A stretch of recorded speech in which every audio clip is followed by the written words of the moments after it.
How's it going, everyone? BrewUnited here on a Saturday with a pickups video and also a Street Fighter 2 edition video. So I combined both of them because things happened Wednesday that made me say, you know what?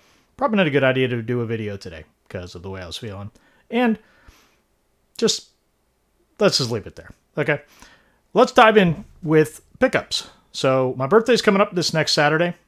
Happy early birthday to me from actually my parents. They both got me Dragon Quest 1.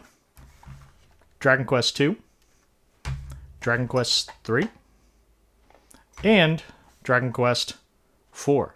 Now these are on the Famicom, just regular Famicom system. Not ones I've played before, and actually I have not played anything on the Famicom from Dragon Quest. So I'm actually going to be interested in popping those in. Going to use the Retron 5, going to translate it, and that should be interesting. Next one is actually Ni no Kuni, The Wrath of the White Witch. So this is on PS3. I haven't played that yet either. So, gonna be a great pickup week already. And we are not done. Look at this. A whole stack of Japanese PS2. I think I've made it pretty well established that I love Final Fantasy. So we have Final Fantasy X. Final Fantasy 12, Final Fantasy 11 online, Final Fantasy X2, and just in case, a duplicate copy, because the same guy was selling it.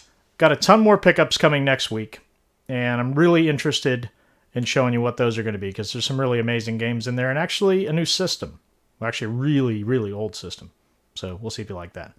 All right, so let's dive into the main part of the video, which is Street Fighter 2. We'll see you there.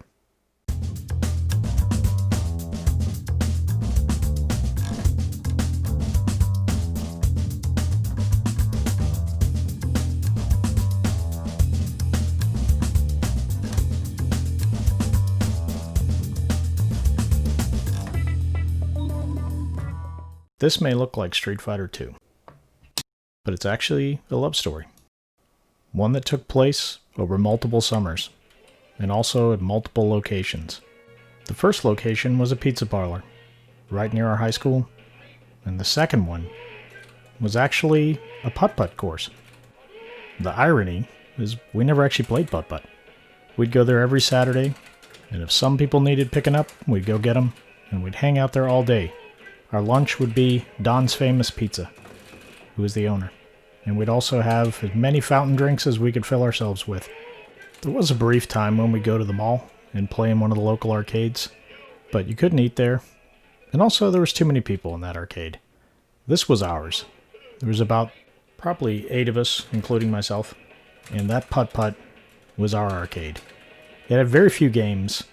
In fact, the 3 that I remember were Mortal Kombat, Street Fighter 2, and NBA Jam. We all tried to master all the moves in the game from the very early days. In fact, doing the uppercut with Ryu and Ken was one of my happiest moments.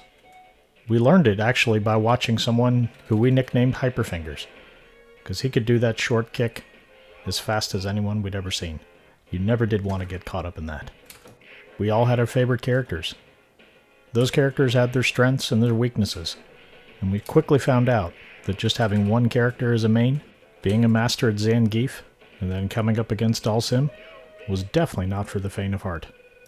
My favorite was Vega, and then perhaps Ryu or Ken, and then my backup would be Zangief, where we all learned how to do suck 'em up, and pull 'em from a third of the screen, and then ultimately spin up in the air and do a pile driver. One summer we even had a tournament, which I won this trophy at.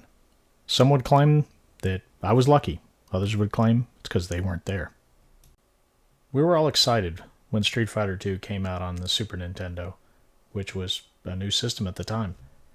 The game never really lived up to it, mainly because of the joystick, which prompted one of my friends and I to actually construct an arcade joystick and order arcade parts so that we could have more of that experience sitting in front of our TV.